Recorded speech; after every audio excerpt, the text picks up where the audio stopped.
Hey guys, I'm Daniel, and this is my pal Jerome. And today we're going to be talking about plate tectonics and how they form structures on the Earth's surface like volcanoes. This might come as a shock to you, but did you know there's a theory of the continents, how they have slowly drifted apart. And cool, right? Don't worry, I'll be explaining to you right now. The theory of continental drift was first proposed by the scientist Alfred Wegener. It stated that the continents were once together and they slowly drifted apart over the years due to plate tectonics. There's more evidence to support the theory of the continents, how they look like, how they look and fit like a puzzle. And most of the fossils that you can see, they're found on opposite continents, or like of the world. Like you have some in South Africa, and you have some in like Asia. Pretty crazy. And speaking of continental drift, Pangaea is thought to be the most recent supercontinent, formed at about 300 million years ago. And if you look at the map today, you can see how the continents, they fit like a puzzle. Anyways, I thought that was supposed to be cool and interesting. Thank you. Yep.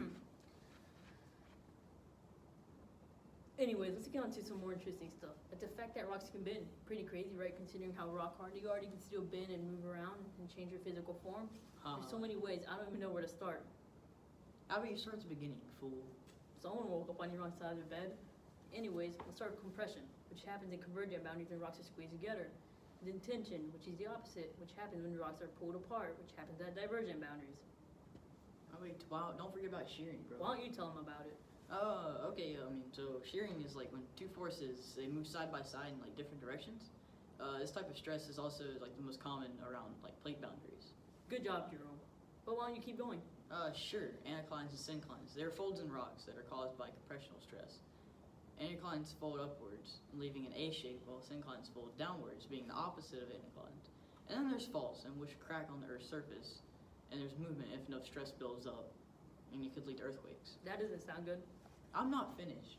My bad. Last but not least, there's fractures in which a crack in the Earth's movement does not move.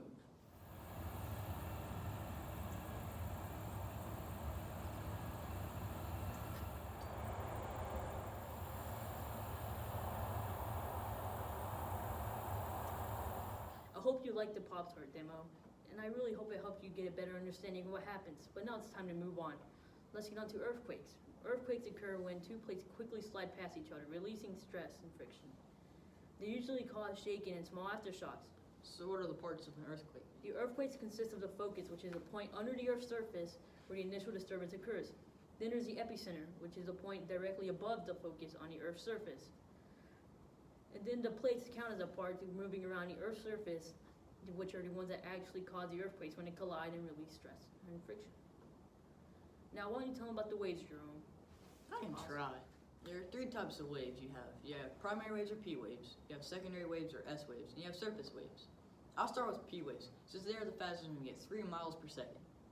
And they are the first to reach any location after the slope, and they can travel through solids and liquids as they pass through the material. The particles, they shake side to side, and it could lead to a lot of damage. Next there's S waves, and they're the second to arrive after the rupture. They can only pass through solids, and as they pass through, the material of the particle shake side to side or up and down, and it could cause buildings to shake or rot, posing a threat to people. Now why don't you do the last one? Alright, last but not least, we have surface waves, which are the slowest out of the three, but they go on the Earth's surface, hence why they get the name, and they move in a rolling motion, making the ground shake violently, causing the most damage. Well, looks like it's mail time.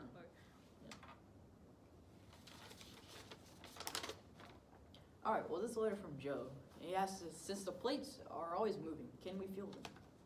No, we can't. Alright, well, he wants to know why. Of course he does. Well, since they move so slow, we can't feel them until there's a violent slip-up causing stress, which leads to the earthquake, which we can obviously feel.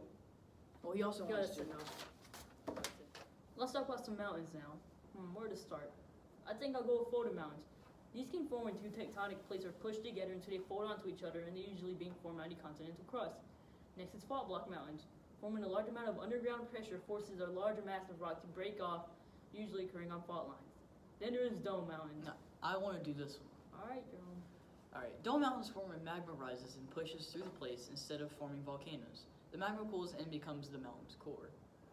And last but not least, there is eroded mountains and volcanic mountains.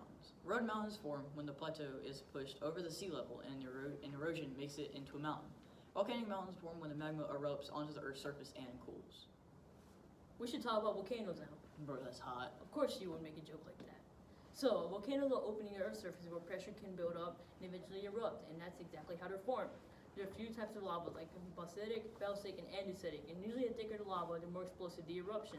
Volcanoes are very dangerous with the pyroclastic flow of volcanic gas, sharp rock, and the flow of lava combined with the Lahar mud flow.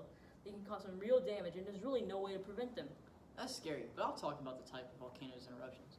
We'll begin with the rift zones, which these are the areas where the volcano is splitting apart, letting the basaltic lava leak out. Next, there's subduction boundary, where stratovolcanoes usually form with the basaltic lava and explode eruptions, commencing with hotspots where magma rises through the plates in the lithosphere and cools down. I'll take it from here, Jerome. Thanks. Cinder cone volcanoes usually filled with andesitic lava, leading to explosive eruptions. Next is shield volcanoes that have basaltic lava, which is very fluid form, so it can't stack up high, meaning it will usually have non-explosive eruptions. And then, not lastly, you have composite cone and stratovolcano, and they have andesitic lava and it's very explosive eruptions. Well, when we look at that, it's our time for today. Well then, goodbye, and thanks for listening. We hope you enjoyed.